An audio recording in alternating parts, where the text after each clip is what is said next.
आज की कहानी है जैक और सेम की बेल। यह एक ऐसे लड़के की कहानी है जिसे उसकी गाय के बदले में किसी ने 5 जादुई फलियां दी थी। तो क्या हुआ इस कहानी में जानना चाहेंगे? आ जाइए। किसी गांव में जैक नाम का एक लड़का अपनी माँ के साथ बड़ी गरीबी में दिन गुजार रहा था। हालात कुछ ऐसे थे कि एक एक करके घर का सामान बेचना पड़ रहा था। अब तो उनके पास एक आखिरी गाय ही बची थी। माँ के कहने पर जैक उसे भी बेचने के लिए शहर की ओर निकल पड़ा। अभी जैक थोड़ी दूर ही पहुंचा था कि उसे रास्ते में एक अजीब सी शक्ल का आदमी दिखा जो उससे बोला, अरे नन्हे मुन्ने, तुम इस गाय को लेकर कहाँ जा रहे हो?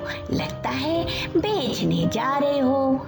तुम ऐसा करो, ये गाय मुझे दे दो और मैं इसके बदले में तुम्हें 5 जादुई सेम की फलियां दूंगा। जैक को पहले तो यह बात कुछ अजीब सी लगी, पर फलियां जादुई है यह जानकर उसने गाय को उस आदमी को दे दिया और फलियां लेकर खुद तो घर की ओर वापस चल पड़ा। घर पहुंचकर जैक ने माँ के हाथ में वे 5 फलियां रख दी और सारी बात बताई। माँ तो गुस्से से लाल हो गई। उसने जैक को तो डांटा ही, साथ ही साथ उन फलियों को भी खिड़की से बाहर बगीचे में फेंक दिया और वे दोनों बिना खाए पिए सोने चले गए। अगले दिन सुबह उठकर जब जैक ने खिड़की से बाहर झांका तो उसे एक विशाल बेल दिखी जो कि शायद सेम की फलियों में से निकली थी। वह इतनी लंबी थी कि लग रहा था मानो आसमान को छू रही हो। जैक अपने आप को रोक नहीं पाया और वह झट बाहर निकला और बेल पर चढ़ गया। जैक बेल के सहारे चढ़ते चढ़ते ऊपर आसमान में पहुंच गया, जहां उसे एक सुंदर सा महल दिखा। वह उस महल के अंदर घुस गया। तभी उसकी नजर एक काफी मोटी और विचित्र शक्ल वाली औरत पर पड़ी। जैक काफी थक चुका था।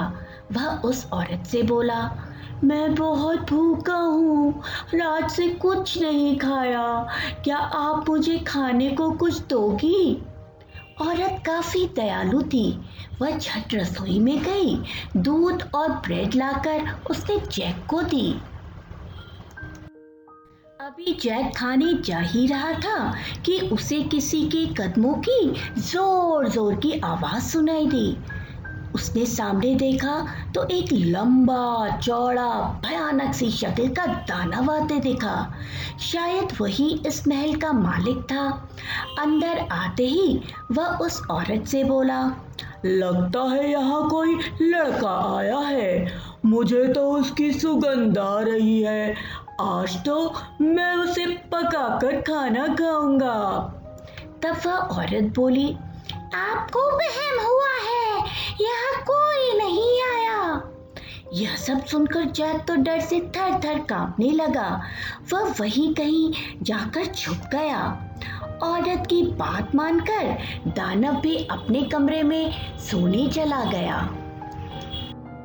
दानव ने कमरे में पहुंचकर अपनी जेब से सोने के सिक्कों की पोटली निकाली। सिक्के गिनकर पोटली वही मेज पर रख दी।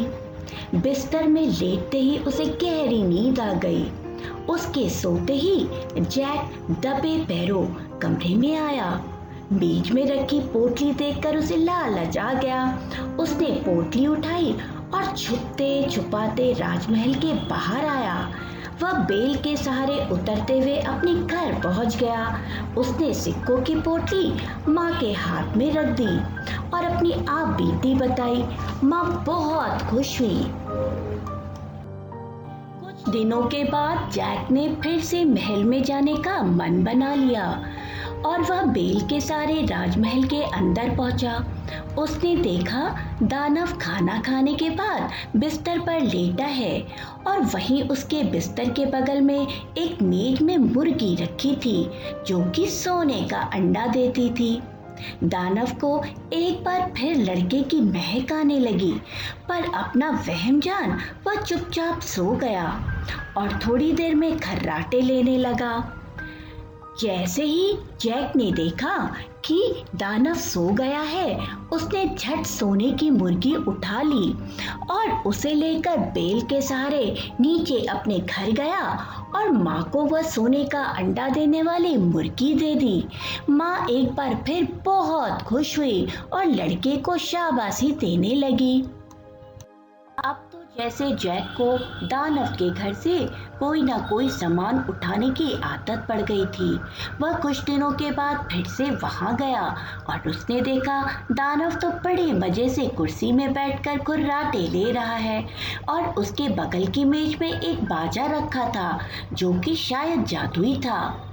ऐसा लगता था कि दानव अभी कुछ देर पहले तक उसे बजा रहा होगा।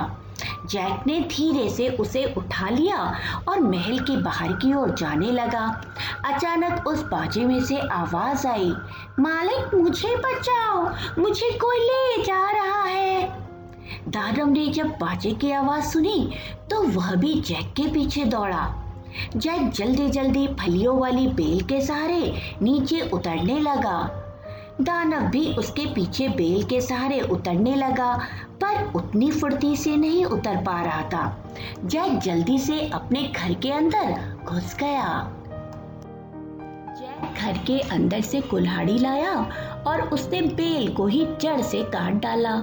बेल के कटते ही दानव धड़ाम से जमीन पर गिर पड़ा। ऊंचाई से गिरने की वजह से वह वहीं मर गया। चारों तरफ खून ही खून फैल गया। माँ को यह सब देखकर बहुत घबराहट हुई और पछतावा भी। वह सोचने लगी उसे अपने बेटे की इस चोरी की आदत को बढ़ावा नहीं देना चाहिए था। अगर वह उसी समय बेटे को रोक लेती तो यह दिन देखने को ना मिलता। जैक ने भी आगे से मेहनत करने की ठानी और लालच ना करने का वादा किया। धीरे धीरे मेहनत के बल पर जैक और उसकी माँ ने काफी कुछ हासिल कर लिया। अब वे अपने दिन खुशी खुशी बिताने लगे।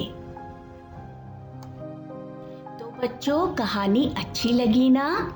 एक बात ध्यान रखो, चोरी से कमाया धन कभी सुख नहीं देता। अगर तुम मेहनत से कमाओगे तो निश्चिंत जीवन जियोगे। जैक ने चोरी कर कर के बहुत कुछ कमा लिया था, पर उसकी चोरी एक दिन पकड़ी गई और जब वह मेहनत करने लगा तो एक सुख सुविधाओं से भरा निश्चिंत जीवन भी जीने लगा। तो बच्चों, बजाओ ताली।